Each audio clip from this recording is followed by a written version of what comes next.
नमस्कार दोस्तों, राज एकेडमी में आपका बहुत बहुत स्वागत है। आज आप इस चैनल के माध्यम से मल्टीप्लिकेशन करना सीखेंगे, वो भी वैदिक विधि से। इस विधि से यदि आप गुणा करने का प्रैक्टिस कर लेते हैं तो आपका एग्ज़ाम में जो समय कैलकुलेशन में जाता है वो बहुत कम लगेगा और आप बहुत जल्दी से जल्दी बड़े से बड़े सवालों का हल कर पाएंगे। क्योंकि इसमें एक क्लास में सारी चीज़ें नहीं बताई जा सकती हैं, तो मैं स्टेप बाय स्टेप इसकी 2-4 क्लास लेकर के गुणा करना, भाग देना सिखाऊंगा। तो चलिए, आज ये पहली क्लास है और इसमें मैं बेसिक चीज़ें कुछ बताना चाहता हूँ।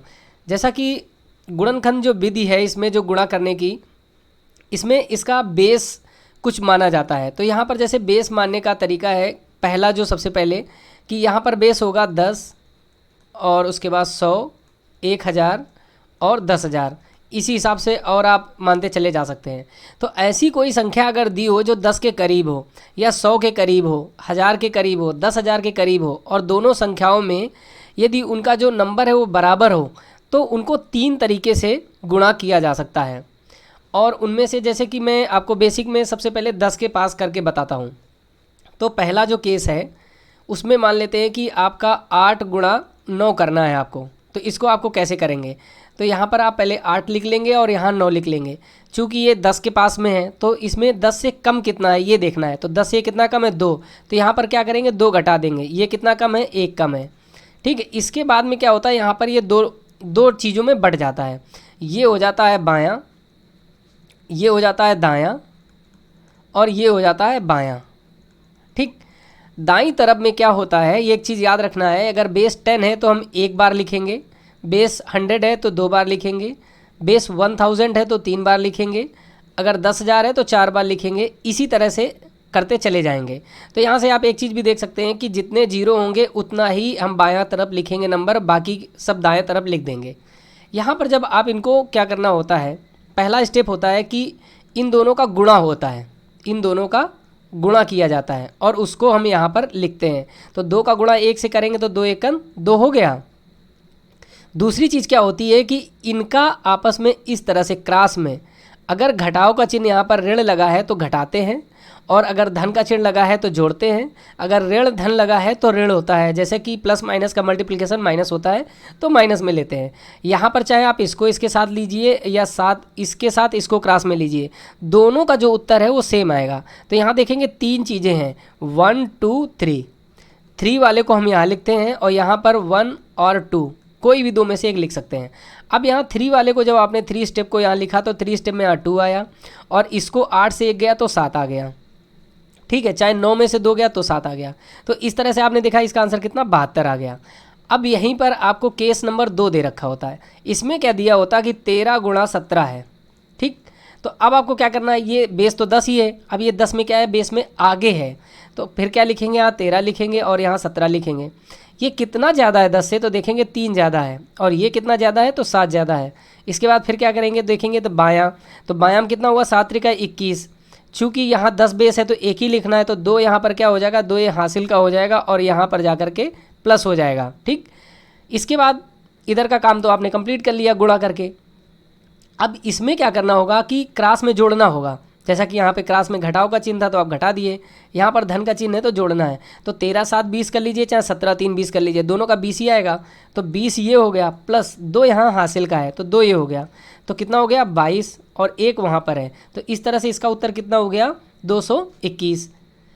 अगला स्टेप जो इसमें तीसरा बनता है, तीसरी कंडीशन में क्या दे रखा होगा कि मान लीजिए 9 गुणा 17 दे रखा है। तो आप देखेंगे 1 10 से कम है, 1 10 से ज़्यादा है। ठीक है। बेस आपका यहाँ पर 10 ही है। तो आप क्या करेंगे कि 9 और यहाँ 17 लिखेंगे। 9 चूँकि 1 कम है तो 1 घटा देंगे और ये 7 ज़्यादा है तो 7 इसमें जोड़ के लिख लेंगे। अब आपको फिर वही चीज़ लिखनी है बायां, तो बायां में कितना होगा, 7 एकन 7। तो यहाँ पर क्या आ जाएगा, 7, वो भी किस चीज़ का है, माइनस का। तो यहाँ ये माइनस चिन्ह इसमें रहेगा। इसके बाद क्या करना है कि अब आपको इसके साथ में ये जब करेंगे क्रॉस में, तो ये देखिए इसमें प्लस साइन है तो ये तो जुड़ जाएगा और जब इसके साथ में इसको लेंगे तो इससे ये घट जाएगा। अब चाहे 17 में 1 घटाइए तब 16 आ जाएगा और 9 में चाहे 7 जोड़िए तब भी 16 आ जाएगा। तो ये यहाँ पर आपका 16 आ गया। चूँकि यहाँ साइन क्या है, माइनस का है, बेस इसका 10 है। तो यहाँ पर जब बेस 10 है तो 16 के साथ में हम एक इसमें 0 लगा लेंगे। ठीक है। अगर बेस 100 होता तो 2 जीरो लगाते, 1000 होता तो 3 जीरो लगाते। अब इसमें क्या करेंगे, 7 को घटा देंगे तो आप देखेंगे कितना आ जाएगा, 153 आ जाएगा। और 17 नौया 153 होता है। तो इस तरह से आप इसमें बेस 10 में दोनों निगेटिव वाले भी मिल सकते हैं, दोनों पॉजिटिव वाले भी मिल सकते हैं, और एक पॉजिटिव निगेटिव वाला मिल सकता है। तीनों को आप इस तरह से हल कर सकते हैं। अब इसी में बेस अगर 100 के सवाल अगर आपको लगाने हैं तो कैसे लगाएंगे, सेम प्रोसीजर रहेगा, चाहे 1000 का हो चाहे जिसका हो, आप आसानी से कर सकते हैं। तो इसमें ये भी सेम ज़रूरत नहीं कि दोनों सेम हो। जैसे इसमें देखो 2 डिजिट का दो डिजिट के साथ में है, बट इसमें सिंगल डिजिट का 2 डिजिट के साथ में मल्टीप्लिकेशन है, तो इसकी कोई समस्या नहीं आएगी। बस आपको ये देखना है कि बेस के पास में होना चाहिए, तो आप इस तरह से कर पाएंगे। अब अगली क्लास में मैं आपको ये चीज़ बताने की कोशिश करूंगा कि बेस के करीब नहीं हो, बीच में है, जहाँ से बेस दोनों तरफ बहुत दूर है, तो किस तरह से करेंगे। अभी कुछ एग्जाम्पल हम 100 के भी लेते हैं। जैसे आपको दे रखा हो 105 और गुणा 99 करने को बोल दें, तो आप कैसे करेंगे।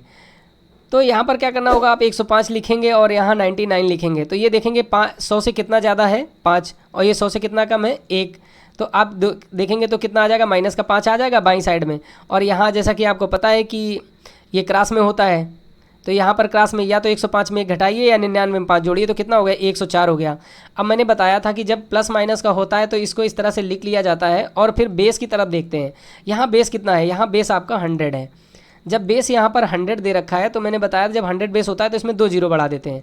तो 104 में 2 जीरो बढ़ाया तो आपने यहाँ हो गया 400, और 400 में 5 गया तो कितना बचा 395। तो 10 395, इसका आंसर ये हो गया। तो इस तरह से इनको बहुत आसानी से लगा सकते हैं। जैसे कि एक और देख लेते हैं इसमें सवाल, कि जैसे कह दे 103 गुणा 109, इसको कैसे करना है। तो आप 103 लिखेंगे, यहाँ पर 109 लिखेंगे, ये +3 हुआ है, ये +9 हुआ है। अब आप क्या करेंगे, तो यहाँ हो जाएगा 9 3 27, चूँकि इसका बेस 100 है। जब बेस 100 है तो यहाँ पर क्या करेंगे, 2 अंक तक लिखेंगे, तो 9 3 27, तो ये 27 का 27 ही लिख लेंगे। अब जब क्लास में इसको जोड़ना है तो कितना हो जाएगा, 109 + 3 जोड़िए या 103 + 9 जोड़िए, तो कितना हो गया 112। आंसर हो गया 112 2 7। तो इस तरह से बहुत आसानी से आप गुणा करना सीख सकते हैं। इस पर आप प्रैक्टिस करिए और आपको एग्ज़ाम में बहुत हेल्प करेगा। तो इसी के साथ इस क्लास को समाप्त करते हैं, मिलते हैं अगली क्लास में। Thank you.